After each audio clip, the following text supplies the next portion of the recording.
Hello students, welcome back to my YouTube channel.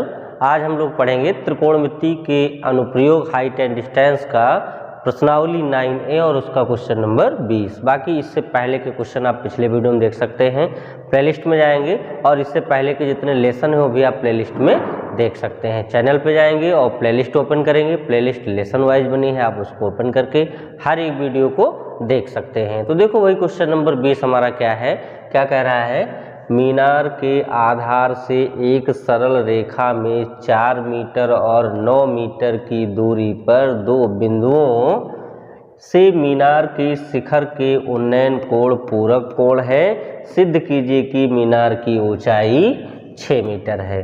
मतलब कोई एक मीनार हमारी बनाए तो हम लोग एक मीनार बना लेते हैं। मान लेते ये हमारी मीनार है और ये मीनार भूमि पर है, तो ये मान लेते हैं हमारी भूमि है। अब कह रहे हैं भूमि पर एक बिंदु है, यहाँ पर मान ले एक बिंदु है। तो देखो क्या कह रहे हैं, आधार से एक सरल रेखा में 4 मीटर 9 मीटर दूरी पर दो बिंदु हैं, यानी एक बिंदु यहाँ पर हम लोग मान लेते हैं और एक यहाँ पर है। ये मान लेते हैं आधार से 4 मीटर दूर है और ये बिंदु हम मान लेते हैं आधार से कितना दूर है, 9 मीटर दूर है। इस बिंदु को हम लोग ए मान लेते हैं और इसको बी मान लेते हैं और मीनार को हम लोग सी और डी मान लेते हैं। मान लेते सी डी मीनार थी। अब कह रहे तो सिद्ध कीजिए मीनार की ऊंचाई कितनी है, 6 मीटर। और कह रहा है यहाँ से देखने पर इसके उन्नयन कोण जो हैं एक दूसरे के, देखो बता रहे पूरक कोण हैं। तो पूरक कोण बेटा किसे कहते हैं, ऐसे दो कोण जिनका योग 90 अंश हो।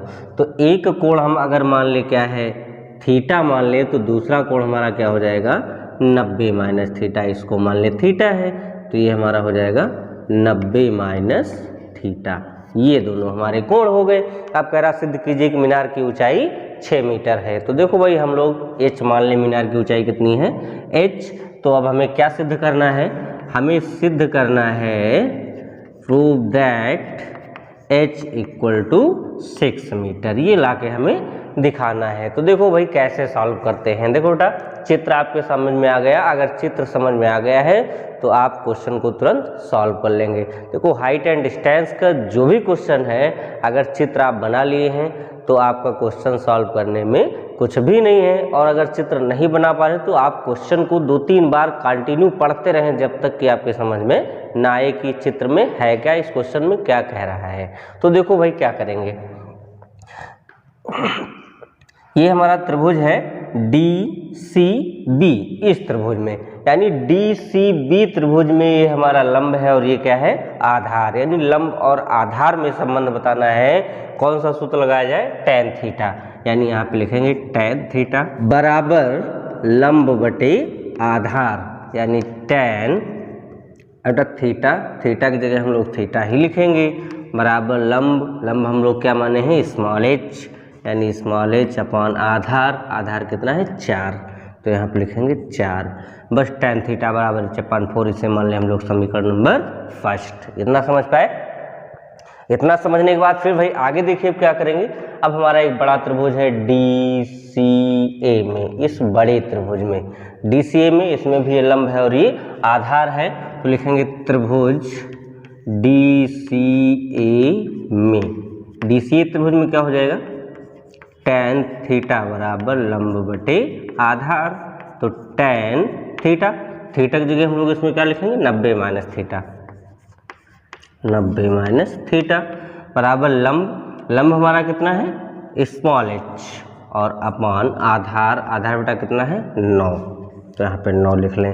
अब tan 90 माइनस थीटा क्या होता है, ये भी हम पिछले त्रिकोणमिति में पढ़ा चुके हैं। आप लोग उसमें जाके देख सकते हैं कि sin 90 minus cos 90 minus tan 90 minus क्या होता है। तो बेटा tan 90 माइनस थीटा हमारा होता है cot थीटा। तो यहाँ पे हम लोग क्या लिखेंगे, cot थीटा बराबर h/9, ये लिख लें। अब cot थीटा को लिख सकते हैं 1 बटे tan थीटा बराबर h/9। अब 1 बटे tan थीटा, tan थीटा की वैल्यू समीकरण फर्स्ट से देखो कितना है, h/4। तो इस tan थीटा की जगह h/4 लिख लेंगे बराबर h/9। अब दो बेटा 1 के बटे में h, h के बटे में 4, तो 4 हमारा ऊपर आ जाएगा, यानी कितना हो जाएगा, 4 बटे h बराबर h/9। अब क्रॉस मल्टीप्लिकेशन कर लो, h का h के साथ गुणा तो h² और 9 का गुणा 4 के साथ तो 36।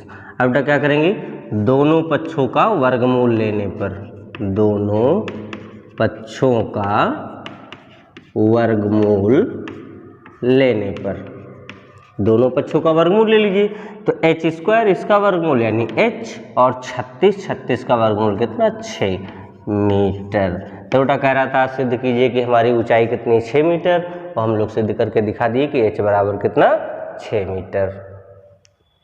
अगला क्वेश्चन 21 नंबर, देखो भाई क्वेश्चन नंबर 21 क्या लिखा है, एक मीनार के पाद बिंदु से एक भवन के शिखर का उन्नयन कोण 30 अंश है और भवन के पाद बिंदु से मीनार के शिखर का उन्नयन कोण 60 अंश है।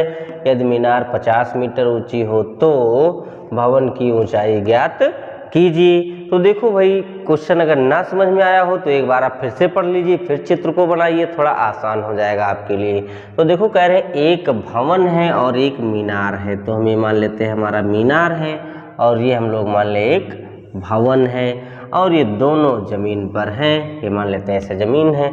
अब देखो क्वेश्चन में कह रहा है भवन के शिखर का उन्नयन कोण, वो भी कहाँ से, मीनार के पाद बिंदु से। तो ये हमारी मीनार थी, इसका पाद बिंदु ये है, यहाँ से भवन के शिखर का उन्नयन कोण कितने अंश का है, 30 अंश का है, तो ये 30 अंश का बना लिए।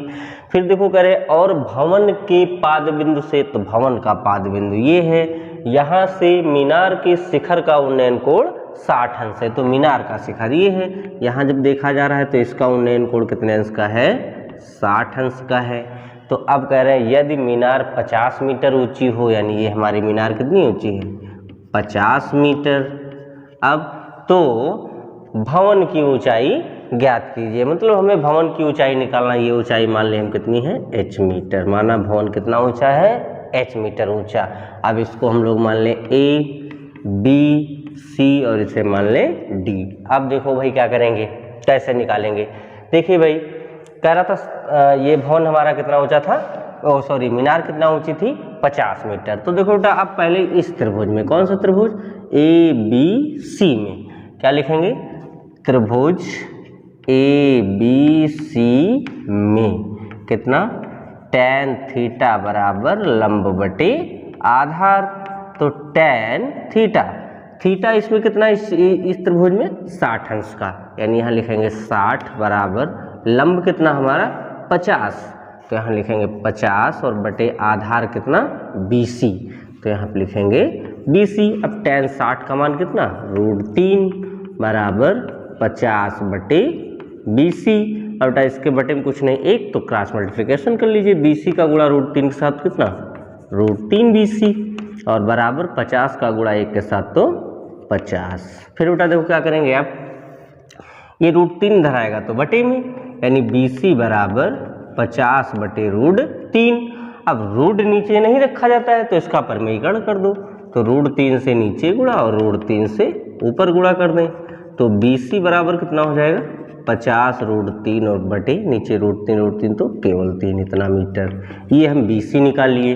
अब देखो बेटा क्या करेंगे, त्रिभुज DCB में, इस छोटे वाले त्रिभुज में, यानी लिखेंगे त्रिभुज DCB में, इसमें भी वही प्रोसेस tan थीटा लंब बटे आधार, यानी tan थीटा बराबर लंब बटे आधार।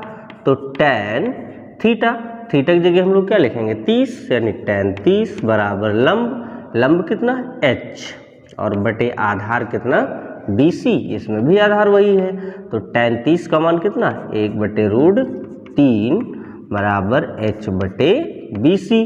अब तक क्रॉस मल्टीप्लिकेशन कर लो, तो h का गुणा √3 के साथ करेंगे तो कितना हो जाएगा √3h और बराबर BC का गुणा 1 के साथ तो BC लिख लिए।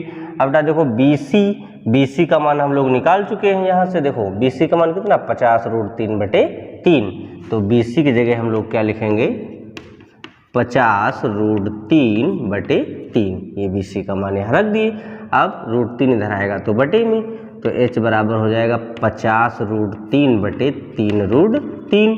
अब ये √3 कैंसिल, यानी h बराबर कितना हो गया 50 बटे 3 मीटर। 9 लिखना चाहो तो h बराबर 3 से इसको भाग दे दो तो कितना 3 1 3 बचा 2 20 हो गया। 3 6 के 18 बचा 2 दशमलव लगा लो 20 फिर 3 6 के 18 6 7 लिख लो आगे मीटर। यानी हमारा जो भवन है वो कितना है 50/3 मीटर। चाहे लिख लो, ना लिखना चाहो तो लिखो 16.67 मीटर। तो आशा करते हैं दोनों क्वेश्चन आपके समझ में आए होंगे। अगर ये दोनों क्वेश्चन आपके समझ में आए तो वीडियो को लाइक करें, शेयर करें और चैनल पे पहली बार हैं तो सब्सक्राइब करके बेल आइकन जरूर दबाएं ताकि अगला वीडियो आप तक पहुंच सके और इससे आगे की जितने भी क्वेश्चन हैं, जितने भी लेसन हैं वो आप लोग अगली वीडियो में देख सकते हैं।